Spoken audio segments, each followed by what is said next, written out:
Hello there and welcome to Beyond Business, the programme where we look at competition in the global economy. Bags full of cash and allegations of secrecy and money laundering. It sounds like the storyline of a mobster movie, but it's been reality at the Vatican Bank. The Institute for Religious Works, which is the official name, has tarnished the image of the Holy See. Pope Francis is making an effort to clean up the mess and dispel rumours of financial excess and scandal in the Vatican. To do that, he's replaced almost the entire board of the bank, but will it be enough to change things? Siobhan Silk has more. In 2012, the Vatileaks affair shook the Vatican with revelations of nepotism and corruption. The next year, a highly ranking Vatican official was arrested as he tried to smuggle 20 million euros in cash from Switzerland. At the same time, newly elected Pope Francis was declaring war on greed. What's happening today? Well, if investments in banks and elsewhere drop a little, it's, oh, what a tragedy, what can we do? But if people die of hunger, if they don't have anything to eat, if they're sick, then nothing gets through. That's the real crisis today. Francis quickly found he had to concern himself not just with the spiritual needs of his flock, but with financial scandal in the Vatican. Investigative journalist Fabrizio Pinotti says it dates back to the papacy of John Paul II, who, according to Pinotti, established links with the controversial banker Roberto Calvi. It is proved by judicial acts, which I had the chance to read and see and study for long years with the mafia. The mafia was doing money laundering with the Banco Ambrosiano, directed by Roberto Calvi, and through the Istituto di Opere di Religione, the Vatican Bank. The Institute for the Works of Religion, headquartered in St. Peter's Square, has always operated in secrecy. In July 2012, the European Council criticised the bank for its failure to comply with rules to combat money laundering and the financing of terrorism. Benedict XVI and Francis promised to clean house. France 24 requested an interview with the bank but was turned down. Instead, we were provided with this document. In its 70 years, it's the first time the bank has published an annual report. There's no mention of the European Council accusations. If the bank would prefer to sweep them under the carpet, the author of a recent book on the transition from Benedict XVI to Francis is confident the current Pope will deal with the mess. Pope Francis is a systematic man, a Jesuit who appreciates clarity. He wants to put an end to organizations that do no good. He wants to put an end to financing or illegal money transfers from the mafia, but it's a long process. A long process, and it won't be an easy one, say Vatican experts. Even if the Pope changes, the traditions don't. The tradition of silence and secrecy. They only answer to God. I don't think we're entering an era of absolute transparency. When it comes to finance, it seems the Lord and the Vatican work in mysterious ways. And for more now, we can turn to Robert Leblanc. He's the president of EDC, an organization of more than 2,000 Christian entrepreneurs and managers here in France. He's also the head of the French arm of the insurance group Aon. Welcome to the program. Now, a report from the European Council has said that the Vatican and the Vatican Bank has made progress when it comes to dealing with the money laundering issue, for instance. Do you think that Pope Francis will be able to clean up the bank's image? Well, it's difficult to know for now what he will manage to do, but pretty sure he is doing all his best to do it. And it's a long process. It's not easy, of course, because it's a long story behind him. So now the job is very difficult, but I'm confident. What do you think he can do? I mean, he's replaced almost all of the board of the Vatican Bank. What other steps do you think that Pope Francis needs to take? Well, what you say is the main issue. I mean, replacing the people when you're not confident with some of them, you have to replace them. And I think it's already done. There are new people. Then it's a technical issue. I mean, it's quite difficult to understand the accounts of a bank. And I mean, you need audits, you need a lot of specialists. It's not just a question and say, well, I want transparency. Okay, you want it, but you need to do a big job. And I think it's in process today. Now, even though progress has been made, my question is, why do you think that this problem arose in the first place. The Vatican is supposed to be a moral institution, after all. Why do you think that this happened?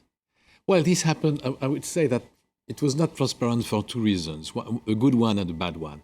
The good one, and of course they raise it, is that in some countries, over the different centuries, and even today in some countries, church is not visible. And if you want to help the people, the Christian people in these countries, you cannot bring them what they need in full transparency. So this is the good reason. Having said that, the bad reason is that people are people, even in the church, even in the Vatican, and as soon as you're not fully transparent, you have bad behaviors around that, and of course it's something which needs to be cleaned up.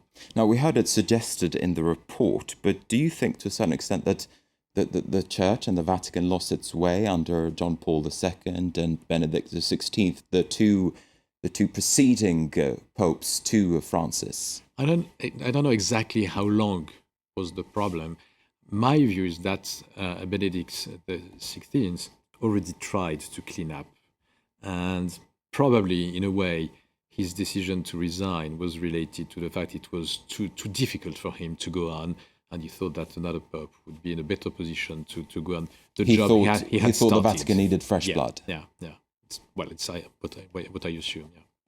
Do you think that the current Pope Francis has the support of other parts of the Vatican establishment as he tries to clean up the church? Do you think that indeed others are as keen as he is, or at least as he seems to be, when it comes to basically working against this image of financial excess and greed? Well, greed is maybe part of the problem, and greed was in financial markets. It's another issue at the same time. Mm-hmm. But to answer to your question, I think most of the people in the Vatican, I'm pretty sure, follow him in this approach, and I'm happy to see that he tries to solve the problem. Of course, some other people who are responsible of the current situation don't appreciate the change. Of course, some people don't appreciate the change. I just hope it's minority, and confident that the process will go on and that it will change the relationship between the Vatican as church and its own bank. And I think it's very important to keep the independence of the church. I mean, if you have this kind of power around you, I mean, people with strange links with other ones, you're not fully independent, and it's bad news for the mission you have. Do you think it's a good thing that the Pope has come out so strongly against financial excesses since he came into office? Yes, I think when he arrived, it was a problem all over the world. I mean, greed was pointed as one of the problems we had faced with the financial markets. I think it was a common view on the economics to say there's too much room for the finance. Having said that, finance is necessary. But some excesses were really a problem. So I think he was right to say that. And I mean, it's his job to say that. And for the people working the finance, they have to go on working, but having in mind that, well, they have to find the right limits of what they do. That leads me into my next question. Now, you represent an organization that consists of Christian entrepreneurs and Christian managers. Do you think there is a Christian way to do business? What do you make of that? I think the main difference is in the relationship you have with the people. I mean, having in mind that their dignity is something which cannot be negotiated, which is more important than the fact that you share or not their ideas, you agree or not on the project. I mean, having that in mind, change the relationship you have with them, and change also the way you develop the team, the way you develop the people around you. And my view is that if you do it the right way, and if you're a bit lucky, at the end of the day, even the shareholders can be in a better position. I mean, it's not, you don't have to have a different approach in front of your employees and the shareholders. I'm pretty sure if you have happy employees, well-trained, working in the right conditions, you can provide also your shareholders with the good results. Now, I asked you before if the Vatican had lost its way. Do you think that global finance has lost its way? Do you think that global finance has lost the values that you just spoke about? In a way, yes. I mean, it was mainly a question of limits. I mean, their job is necessary. we need finance. Finance is necessary for the economy. And even some complex approaches you have in the markets are necessary. But the point is that they went too far away and they did too much. It was too easy to earn money just because of what they could do between themselves. And so we need them to have in mind that they work for the other members of the economy. They are not alone in the strange islands. They are in the world with everybody. So I think it was necessary for them to understand that. I think the leaders have understood that they could not go on as before the crisis. And having said that, the other ones have to understand that they need finance also. Now, what you're saying, it sounds very good, but do you think that your ideas and the ideas that you represent, are they widespread in the business community? There's been quite a lot of scandals in the past few years, banking scandals, financial scandals. How widespread do you think that your ideas actually are at this stage?